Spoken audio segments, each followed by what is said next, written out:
Hello and welcome to this Checkmate into Chess puzzle. This one was created by J C Ninde in 1879. Black has the king, 3 pawns, 2 knights and the bishop.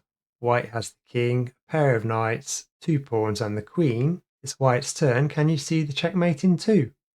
Taking the pawn of your queen on e5 almost looks like a mate in two, unless black does one saving move. For example, if they move the bishop, checkmate in two with your knight. If black advances their pawn to d6, you can move your queen to b5 to get the mate in two. If black moves their knight to b6, you can checkmate in two with your knight to d6. And if they move the knight to an a8, you can again checkmate with the other knight move to c7. They take your knight with their pawn, you can checkmate by sliding the queen over. The one saving move for black is to advance their pawn to d5. Now if you take the pawn with your queen, black can take your knight back with the pawn.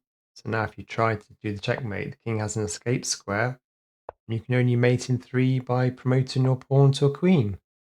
Taking the bishop with your queen won't get you a mate in two. Black can take the knight with their pawn on d7. So now if you move in with the queen, the king has an escape square.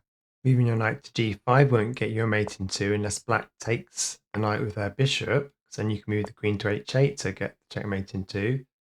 Instead, black can take the knight with their pawn, and then again the king has an escape square. Okay, let's have a look at the solution to this one. So pause the video if you want some more time. To get the checkmate in two for white, you need to move your queen to d1. If black moves their d pawn, including taking your knight, you can move your queen to a4 to get the checkmate in two. If black decides to take the knight with their f7 pawn, you can move the queen back to h5 to do the checkmate in two. If black moves their knight that's on a8, you can then checkmate in two by moving your knight to the now unprotected c7 square. If black decides to move their bishop, you can then move your knight to the unprotected g7 square to do the checkmate in two. That's the end of this video. Please like and subscribe, and I'll see you next time.